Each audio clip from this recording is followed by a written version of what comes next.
10, seguimos en After Office, nos estiramos recién un ratito, pero bueno, me cuelgo hablando y me olvido de los cortes y todo eso, así que vamos a tratar de emprolijarnos. Hay uno de los temas del día que arrancó ayer, y en la realidad real arrancó mucho antes, fue este festejo que derivó en otras cosas de los alumnos del Colegio Santa María de la Universidad de Champañá, que voy a confesar algo, cuando lo veíamos en la redacción, los videos recortados, dijimos, bueno, qué lindo festejo tirando papelitos.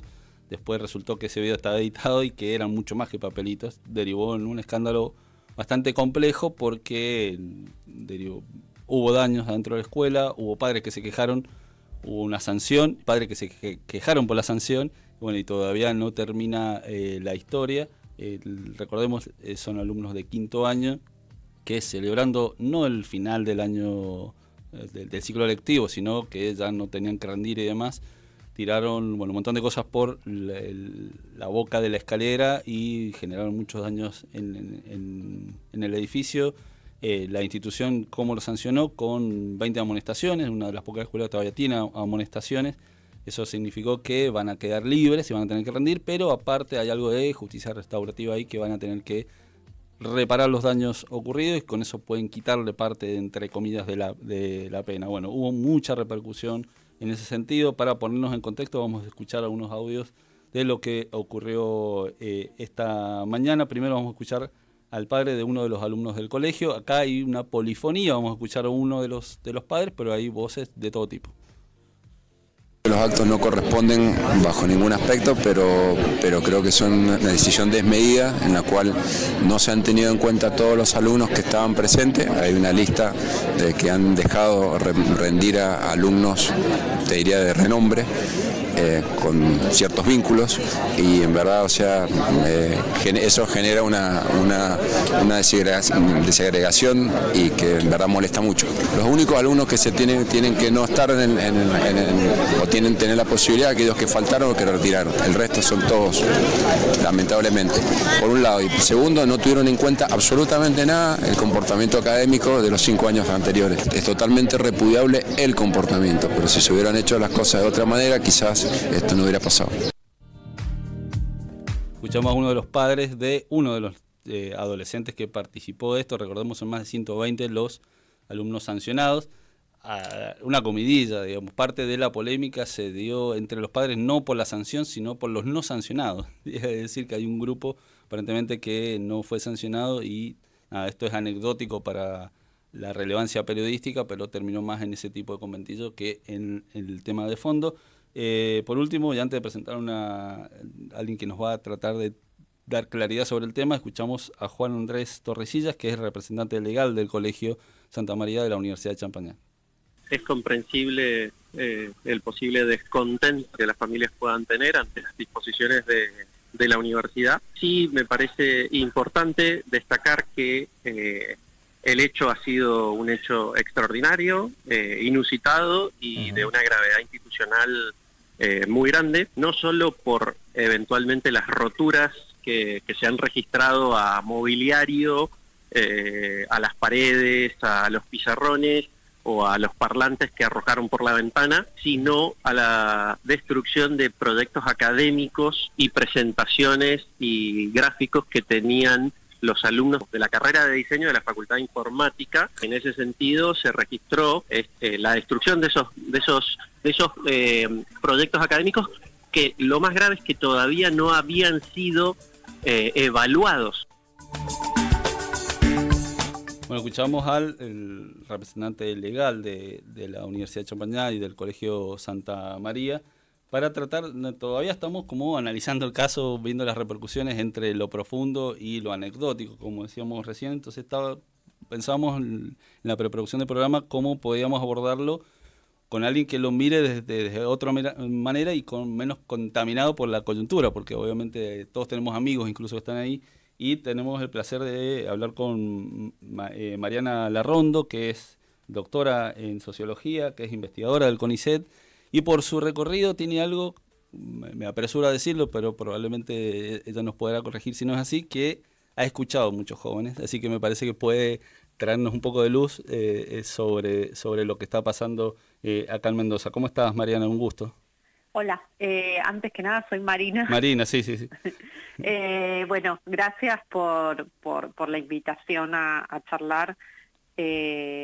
Nada, bueno, obviamente mi mirada es de alguien que está como súper afuera de justamente a veces puede parecer una limitación que alguien opine desde afuera, pero bueno, en este caso, además desde Buenos Aires, digamos, a veces como que, bueno, tenemos ese estigma de tener una mirada porteñocéntrica y no, en realidad está bueno ver esto, porque justamente cuando me contactaron pensé algo parecido sucedió en un colegio de Córdoba, algo similar pasó también en colegios, bueno, acá del conurbano, es como que uno puede pensar que no sabe bien, digamos, que no sabe bien, no, que son cosas que están pasando, y yo hace, digamos, también, bueno, por otras polémicas en relación a esto del último primer día, el último día, ¿sí? Y en realidad pensaba con el caso particular de Mendoza, que tiene las características más particulares de, bueno, de pertenecer a la universidad, digamos, bueno, es un colegio privado, toda esta serie de cosas de que los padres mencionan que habría un grupo que está como acomodado, favorecido. Eso sí me parece gravísimo. Bueno, toda la situación es muy grave, ¿no?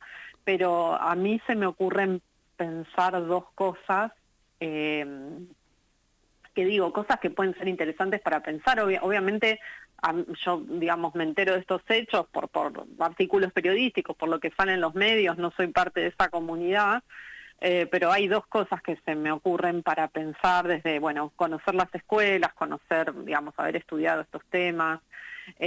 Una es,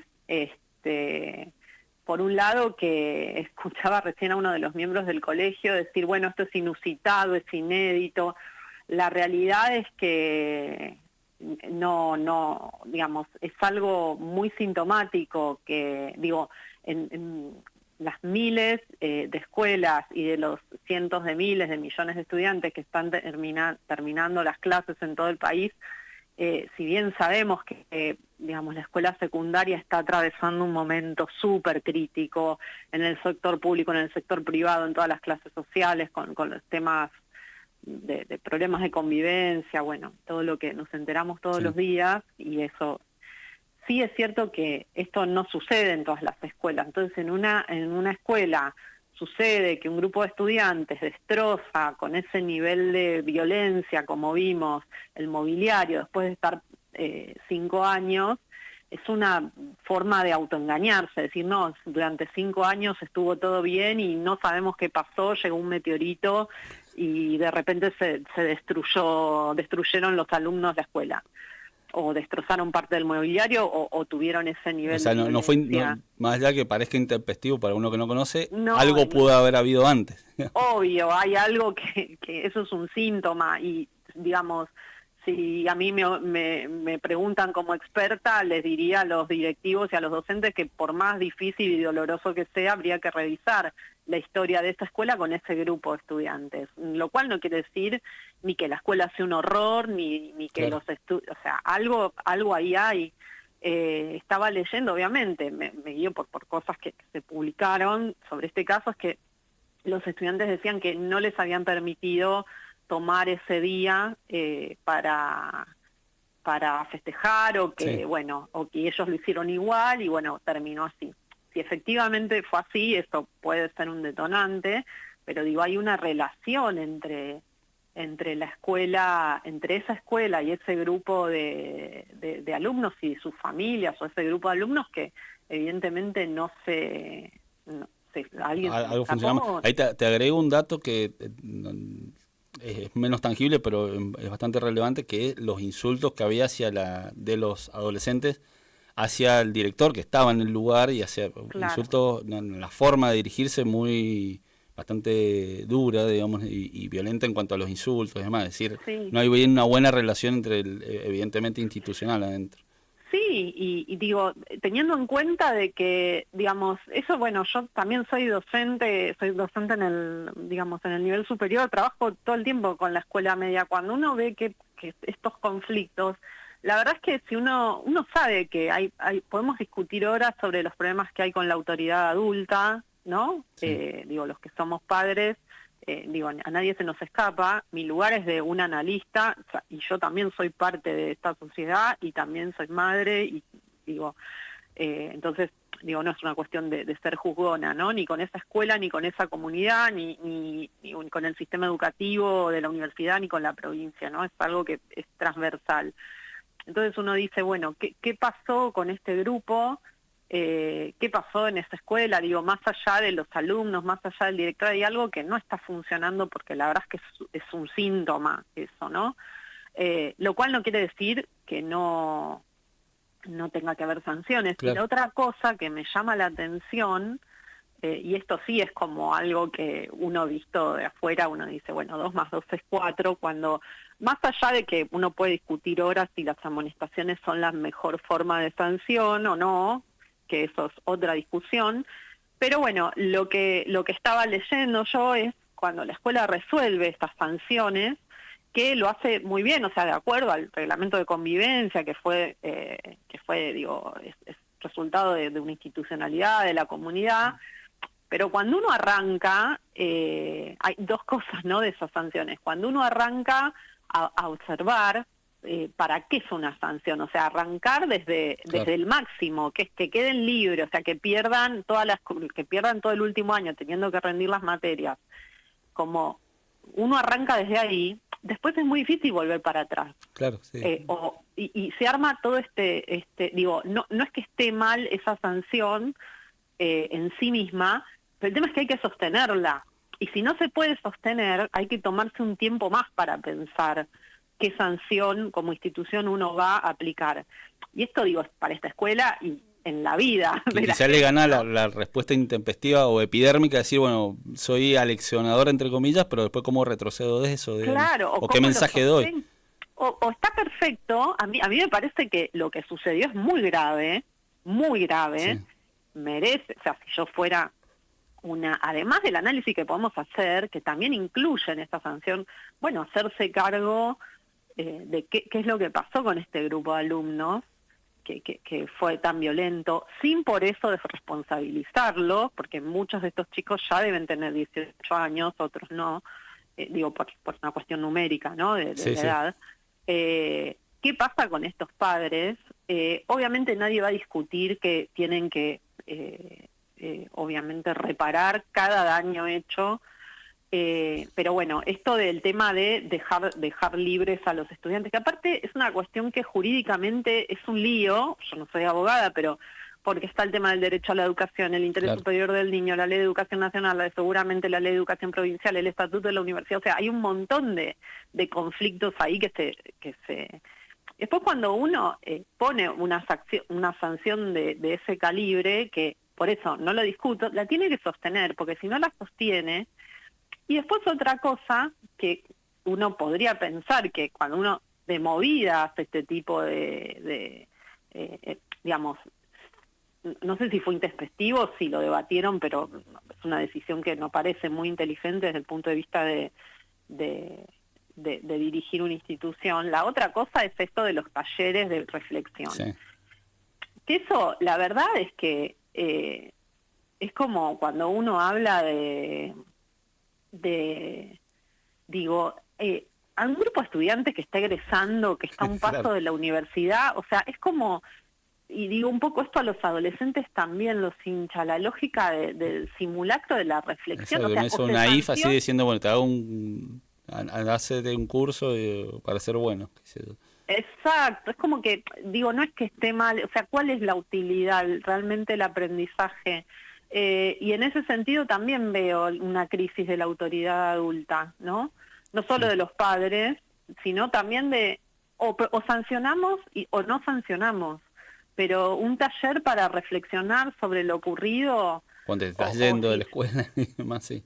sí, o si se hace realmente, ¿por qué taller para aprender? Ahí parece que más que nada lo que hace falta es una conversación y una reunión y una instancia donde los estudiantes y los profesores y los directivos puedan charlar qué corno pasó estos años, que esto terminó así, o qué les pasó no solo a los chicos, sino a toda esa comunidad para que algo así pudiera darse. Y sobre todo lo contrasto con otras situaciones difíciles que atraviesan las instituciones donde muchas veces se pueden tramitar de otra manera los conflictos, ¿no? Sí. Entonces me parece, eso es lo que más o menos se me ocurrió pensar en términos generales y como temas transversales que podemos hablar de esta escuela o de otras cosas en otras. Me hace acordar también a lo que pasó en Córdoba, creo que en Río Cuarto fue que un grupo de estudiantes también, pero estaban alcoholizados, esto creo que no fue el caso para nada, con lo cual lo hace también como choqueante, ¿no? Sí, o sea, sí, porque no había, digamos, ningún otro condimento de coyuntura. Claro. Había chicos, de hecho, que estaban cursando en ese momento cuando pasó. Claro. Ahí, igual ha pasado en otras escuelas, ¿no? Esto de la famosa cosa de que en la escuela Montserrat ponían un chancho, ¿no? En el colegio Montserrat, o sea, esas cosas que hoy en día serían inadmisibles porque también la gente está muy sensibilizada y los jóvenes más con el tema del cuidado de los animales, pero bueno, pasaban, ¿no? Y no dejaban de ser algo violento. Acá te quería consultar, vos que te decía, digamos, el abordaje que ha hecho de adolescentes y jóvenes, ¿en qué momento pasa de una travesura aguda en el sentido de tirar muchos papeles y demás, al daño, que es obviamente una acción violenta en ese sentido, o la agresión al directivo? Eso es, lo digo yo también soy padre de adolescentes y demás, entonces con mucha carga de ignorancia y emocional encima, si es que te cebás en el momento o que venís con sembrando algo que no tenés límite, es decir, de pasar de una travesura de romper papeles a hacer daño, a ser más violento y demás. Siendo que son jóvenes, digamos, son adolescentes, aparte, no son adultos. Es súper difícil porque, bueno, esto también es cierto que existe el comportamiento de masa, eso, ¿no? Está estudiado el efecto, ¿no? De la masa sobre las personas que por ahí aisladas o en un grupo pequeño no hacen daño, pero que en una avalancha sí pueden llegar a hacer estos desmanes. Pero la verdad es que eso es una explicación muy general y muy aplicable a cualquier cosa. Una hinchada de fútbol, a un grupo de chicos, a un grupo de, no sé, a una despedida de soltero, cualquier cosa. Entonces es como que a veces las teorías tan generales no... La verdad es que es un poco lo que vuelvo a decir, no hay algo en los adolescentes que los conviertan en violentos, ni sí, es como que lo importante es escuchar y ver lo que uno dice. No quiero que haya una respuesta fácil, pero la verdad es que no hay una respuesta unívoca. La verdad es que hay que analizar punto por punto qué pasó en ese momento, cómo venía preparándose esto, qué dijo la escuela, o sea, si la escuela les dijo no porque no lo permito y ellos querían, entonces bueno, también qué le pasa a este grupo cuando alguien les dice que no, en qué otras cosas la escuela les dijo que no, qué les permitía, qué no se permitía, y en eso no le estoy cargando las tintas a la escuela, ¿no? También, bueno, este grupo en particular, cómo se lleva con el no, son chicos que suelen estar acostumbrados a que algo no esté disponible, ¿no? Si la escuela dice que no, ¿por qué es ese no? La verdad es que uno, digamos, si hay algo en la adolescencia que de por sí o sí lleve estos desmanes, y la verdad que no, o sea, como yo estoy diciendo, hay en este momento en el país hay cientos de miles de últimos días de clase que están aconteciendo y no sucede. No ocurre esto, exactamente, tal ese freno antes. Digamos. Están festejando. Sí es cierto lo que dije al principio de esta charla, que es que hay una serie, uno cuando escucha a los docentes de secundaria, quiero decir que estas son todas hipótesis porque no hay un observatorio de violencia escolar como hubo en algún momento funcionando, o sea, no tenemos datos, ¿no? Datos, cuando me refiero a datos, es, bueno, los sociólogos, para aseverar algo con seguridad, queremos saber cuánto, qué, cómo y dónde para decir, bueno, esto es así. Esos datos no existen, ¿no? No existen porque, bueno, son difíciles de recabar y porque no hay un instrumento que los mida. En algún momento lo hubo, sí. Pero no te puedo decir, bueno, subieron en tanto por ciento este tipo de episodios, porque no se puede medir con exactitud. Sí es cierto de que está viendo, o yo por lo menos los que estamos pendientes de lo que pasa en la escuela secundaria, sabemos que hay un aumento del malestar, sabemos que hay un aumento de los problemas de salud mental en los jóvenes, que hay, digamos, una cantidad de consideración de mayores problemas de convivencia escolar. Sabemos que desde hace unos años para muchas escuelas esto del último primer día y del primer día, perdón, el último primer día y el último día está siendo conflictivo, pero también sabemos que con los años hay escuelas que han sabido, que han podido generar algún tipo de mecanismo y de acuerdos para que esto no termine en desmanes. De hecho, por ejemplo, yo trabajo en una escuela técnica donde esto no es un problema, una escuela técnica pública en la ciudad de Buenos Aires con 3.000 alumnos. Y no suceden estas cosas, y no suceden antes. ¿Qué rol cumple la palabra digo, lo digo también como padre adolescente, de escuchar o que tengan la posibilidad de decir los adolescentes? Digo, estos adolescentes que generaron esto en esta escuela u otros. Lo que pasa es que es muy distinto cuando uno lo piensa, bueno, mano a mano en la casa, ¿no? De cada uno de los chicos, que cuando uno lo piensa en los grupos, porque claro, si hay algo que sabemos es que bueno, yo como socióloga es lo que uno aprende el primer día de la facultad, lo que los comportamientos colectivos no son equivalentes a la sumatoria de cada una de las personas, claro, aunque obviamente no están desligados, ¿no? Por eso te digo, me parece que sí, que obviamente hay una falta de percepción de qué se está amasando ahí o de quiénes son los que tenemos enfrente, desde quiénes son estos estudiantes para la escuela, y por otro lado, o sea, ahí sí hay una falta de escucha o de diálogo o de percepción, ¿no? Claro. Es muy raro que estas cosas sucedan tan intempestivamente y que y uno a veces cuando me pasó, mi trabajo hace unos años, una vez me tocó ir a una escuela donde todo parecía como muy bien y había carteles y cosas que los chicos pegaban en las paredes que eran mensajes que me llamaban mucho la atención, porque eran mensajes como con un humor, con un doble sentido, pero estaban diciendo cosas medio complicadas, claro, medio, ¿no?, de la amistad, y yo me preguntaba si la escuela no los veía o no los leía, ¿no? Nadie los abordaba, ¿qué estaba pasando ahí? Claro, porque, y esto es también a uno le pasa en la familia, uno ve señales o cositas o conflictos y uno elige si verlos, si enfrentarlos o hacerse el distraído hasta que explote. Exacto, y también reconociendo que es un momento muy difícil, es un momento social muy difícil donde los docentes, por más que sea una escuela privada y por más que no sé si pagan una cuota alta, mediana o baja, no importa, pero aún en las escuelas que uno podría pensar a priori que tienen recursos, es muy difícil, las tareas, la burocracia escolar, ¿no? O sea, todo lo que hay que cumplir. Sí. Bueno, a veces estas cosas deberían servir a las instituciones para parar la pelota y ver, bueno, qué pasó. Porque sí, eso me parece importante. Y para las familias también.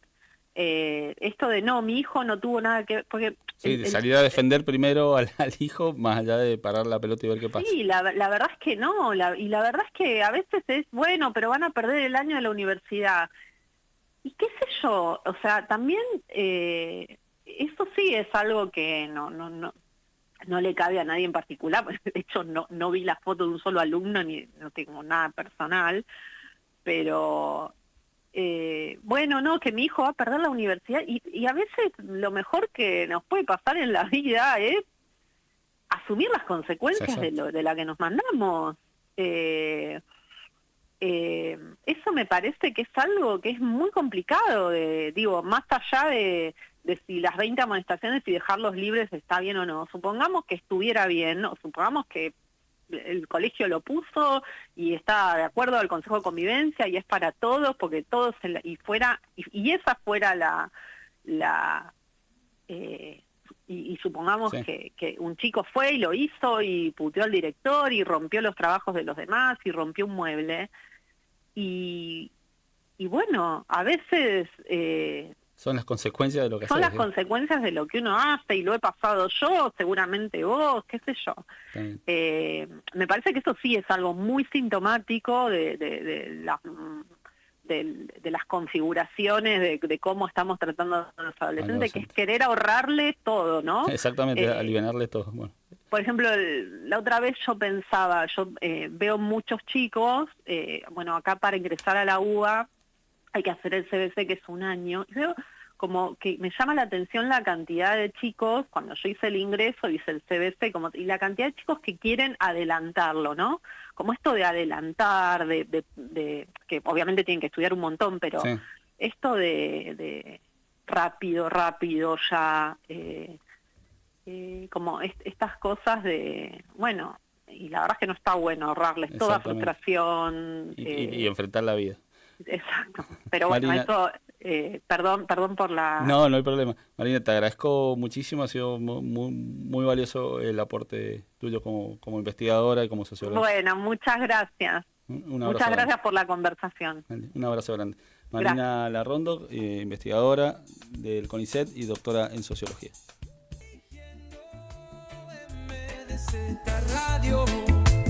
MDZ Radio, lo mejor está por venir. Está por venir.